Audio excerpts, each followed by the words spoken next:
మీ కోపం వస్తే పాపం సామాన్యులు బలైపోతారు. పిఠాపురంలో వర్మ గారు చెప్పారు, ఇసుక అక్రమంగా తరలించకపోతూ ఉన్నారు, దీనిపైన యాక్షన్ తీసుకోవాలి అని. తీసుకుంటారా? హిందూపురం, అనంతపురం, ఈ రాష్ట్రం మొత్తం మీద అయిన అనేకమైన కృత్యాలపైన మీరు ఏమైనా ఒక కంప్లైంట్ చేస్తారా? చేయండి. మీపైన చాలా ఆశలు పెట్టుకొని, ఇంకో అనుమానం ఎట్లాగూ ఉంది. ఎక్స్ట్రా వచ్చిన 25 లక్షల ఓట్లు ఎక్కడి నుంచి వచ్చాయని అనుమానం ఎప్పటికీ ఉంది. అది ఎప్పటికీ తీరద అనుమానం ఆఖరికి. దీన్ని లోక్సభ విపక్ష నాయకుడు కూడా రాహుల్ గాంధీ గారు దీన్ని లేవనెత్తారు. సమాధానం చెప్పుకునే వాళ్ళు లేరు ఇక్కడ. కనుక మీరు మా కొత్త విషయాలని, కొత్త విలువల్ని ఏంటంటే, మీకు ఇష్టం లేకుంటే అందులో లేకున్నా సరే ఉన్నారని చెప్పేసేసి మీకు మీరు అనుకొని దానిపైన కేసులు కట్టడం, అత్యంత వేగంగా ఇది కరెంటు వేగంతో పోయి తీసుకొచ్చి పడేయడం. ఇప్పటికే బహుశా నాకు వచ్చిన వార్త తప్పు తెలియదు కానీ కొమ్మినేని శ్రీనివాసరావు గారి పైన 50 పైచిలు కేసులు పెట్టినారు అని.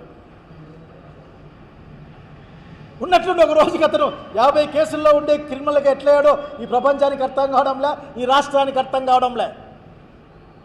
చివరికి మా లాయర్లు మనోహర్ కానీ, అట్లాగే ఇంకొక మా సుధాకర్ రెడ్డి గారు కానీ పోతే మాట్లాడడానికి కూడా అవకాశం, అంటే చివరికి చట్టము ఇండియన్ పీనల్ కోడ్ ఆదేశించిన ఆదేశూత్రాలను అమలు చేయలేరా మీరు? ముద్దాయికి లాయర్ని పెట్టుకునే హక్కు ఉంది, లాయర్ కలిసే హక్కు ఉందన్న సంగతి కూడా మీరు మర్చిపోతే ఎట్లా? చివరికి ఇటువంటి పరిస్థితులు మిమ్మల్ని ఎట్టివేస్తూ ఉన్నారు. ఈ సమాజానికి రాజకీయంగాను సామాజిక పరంగాను కొత్త విద్యల్ని నేర్పిస్తూ ఉన్నారు. కాలం చాలా వేగంగా తిరుగుతూ ముందుకెళ్ళి ఇప్పటికే అయిపోయింది, దాదాపు 1 సంవత్సరం దాటిపోయింది. ఏదైనా గతంలో మంచి ఉంటే తీసుకొని ఆ మంచి తీసుకొని ముందుకెళ్ళాలి. అట్లా కాకుండా ఇప్పుడిప్పుడే వచ్చిన కొత్త నూతన తరం పైన కూడా మీ యొక్క విషపు ఆలోచనలు, విషపు బీజాలని నాటుతూ ఉన్నారు. ఈ ప్రతీకార రాజకీయాలని అని మీరు ముద్దు పేరు పెట్టుకోకపోయినా ప్రతీకార రాజకీయాలే జరుగుతూ ఉన్నాయి ఈ రాష్ట్రంలో. మీకు కోపం వస్తుంది, ఎవరన్నా మంచి చెప్తే బాధేస్తుంది. చివరికి మీరు అటు డబ్బులు లేవు మా దగ్గర అని ఆ ఎస్టీ పిల్లల ఎంసెట్ ఆ కోచింగ్ సర్వీస్ సెంటర్ను కూడా కృష్ణా జిల్లాలో తీసేసినట్లు వార్త చూశాను నేను. అయ్యా అక్కడ తెలక్ అడుగుతాను నేను, మీ అమరావతి గురించి మీకు చాలా ప్రేమ ఉంది, చాలా డ్రీమ్స్ ఉన్నాయి మీకు. మీ డ్రీమ్స్ మమ్మల్ని బలిపెడితే ఎట్లా? అమరావతి గురించి మాట్లాడకూడదు. అమరావతి గురించి అసలుకి గాలి కూడా రాకూడదు. ఏంటి అనుకుంటున్నారు మీరు? రాజధాని అంటే హక్కున్న వాళ్ళం, రాయలసీమ వాళ్ళం.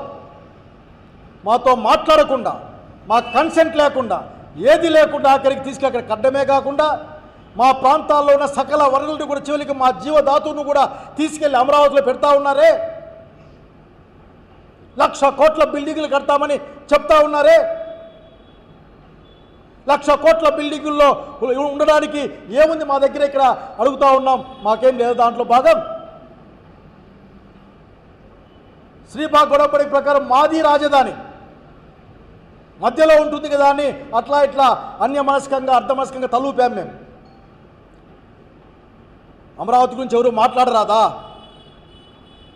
1,00,000 కోట్ల రూపాయలు మీరు కొన్ని వార్త వస్తుంది, కొన్ని సిండికేట్లకే పోతా ఉన్నాయని, సిండికేట్లకే కాంట్రాక్టులు పోతున్నాయని.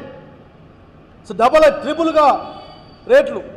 బయట 20 కోట్లకి నేషనల్ హైవేలో 4 లైన్ రోడ్డు వేస్తూ ఉంటే మీ దగ్గర 50, 60, 70 కోట్ల వరకు అని వార్తలు వింటూ ఉన్నాం. మీరు చెప్పిన ఆ వరల్డ్ బ్యాంక్ వాళ్ళు ఇక్కడ కట్టడానికి సాధ్యంగా అని నారాయణ గారు మీ మంత్రి గారు చెప్తే వినలేదా? అయినా కడతారట. 30 అడుగుల్లో నీళ్ళు వస్తే అడుగడుక్కి ఒక మోటార్ పెట్టి కొట్టేనే వాళ్ళు కడతారట. ఏమి దుర్మార్గం ఇది? అమరావతి పైన చర్చ జరగాలి. ఇది ఏ ఒక్కరి ఆస్తి కాదు, ఇది రాష్ట్రానికి సంబంధించినది. ఆఖరికి దాంట్లో వివిధ ప్రాంతాల వాటా ఏదో మాట్లాడుకుందాం, మీకు కోపం వస్తుంది. అమరావతి గురించి మాట్లాడతారా? కోపం వస్తుంది. మళ్ళీ 40,000 ఎకరాలు కావాలట. దేనికి? ఇచ్చిన మాటలు ఒక్కసారి నిలబెట్టుకున్నారా? నేను ప్రజల్ని కోరుతా ఉన్నా, సూపర్ 6 ఈరోజు కాదయ్యా. ఆయన లాస్ట్లోనే ఆయన సూపర్ 6 పేరు చెప్పకపోయినా ఈ వాగ్దానాలు ఇచ్చాడు. ముసలి వాళ్ళకి డబ్బులు ఇస్తా, మధ్య ఏజ్ వాళ్ళకు డబ్బులు ఇస్తా, పిల్లలకు డబ్బులు ఇస్తా, ఉచిత గ్యాస్ సిలిండర్ ఇస్తా, ఉచిత కనెక్షన్ ఇస్తా అని రకరకాలుగా స్వర్గీయ వైఎస్ రాజశేఖర రెడ్డి గారు అసెంబ్లీలో నిలువున కడిగేస్తే చంద్రబాబు నాయుడు గారు మర్చిపోయారా? ఆ వీడియో తెప్పించుకొని చూడండి అసెంబ్లీ నుంచి. మీరు అప్పుడు ఏం చెప్పారు? మిమ్మల్ని ఏ విధంగా రాజశేఖర రెడ్డి గారు కడిగి పారేశారో అర్థమవుతుంది. సిగ్గుండాలయ్యా అని కూడా రాజశేఖర రెడ్డి గారు అన్నట్లు గుర్తు నాకు. కనుక ఇప్పటికైనా మానండి. మిమ్మల్ని ఒకవేళ మీ చేతుల్లో లేకపోతే చెప్పండి స్వయంగా ప్రజలకి, నా చేతుల్లో ఏమీ లేదు. అనేక అదృశ్య శక్తులు అన్ని విధంగా చేస్తారని నా ప్రభుత్వం పైన బదనాం చేస్తూ ఉన్నాయి. మీరు బాధపడేటప్పుడు అసలు జగన్మోహన్ రెడ్డి గారికి వారి సత్యమణి గారికి ఏంటి సంబంధం? హెరిటేజ్ పొలాల్లో ప్రాబ్లం వస్తే మొత్తం మీ కుటుంబాన్ని ఏమైనా లాగుతారా? ఏమిది? కనుక తగ్గించండి.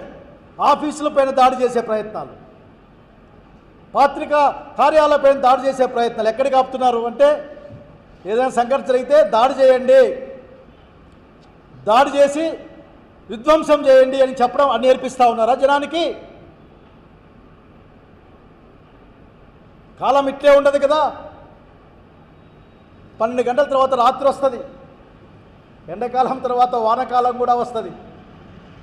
రాబోయే రాజ్యం జగన్మోహన్ రెడ్డి గారి నాయకత్వాన ప్రజల రాజ్యం ఈ రాష్ట్రంలో రాబోతూ ఉంది. మీ మాదిరి కక్షపూరితమైన రాజకీయాలు చేయడానికి మాకంత సమయం లేదు. ప్రజల సంక్షేమం, ప్రజల బాగు, విద్య, వైద్యం అత్యున్నత స్థాయిలో ఉండేందుకోసం ప్రయత్నం చేసే ప్రభుత్వం మాది. ప్రత్యక్షంగా డబ్బులు ఇచ్చి ఆ కుటుంబాలను ఆదుకొని వాళ్ళ యొక్క కొనుగోలు శక్తి పెంచి తద్వారా రాష్ట్రం యొక్క భవిష్యత్తును, రాష్ట్రం యొక్క ఆర్థిక శక్తిని పెంచే కార్యక్రమం అది. దళితుల బిడ్డలు కూడా హార్వర్డ్ యూనివర్సిటీలో పోయి చదువుకునే అవకాశం, ఇవన్నీ లేదే. దృష్టి పెట్టడం ఆ వైపున 15 మెడికల్ కాలేజీలని మీ కంటి కానదు, మీ సోయ ఆనదు, మీకు ఆ సోయ లేదు మీ దగ్గర. ఆఖరికి జగన్మోహన్ రెడ్డి ఈ కార్యక్రమం ఎందుకు చేశారు నాకు ఇప్పుడు అర్థమవుతుంది. పొద్దున్నే జనాలతో టీ బంకుల దగ్గర మాట్లాడుతూ నాకు అర్థమైంది.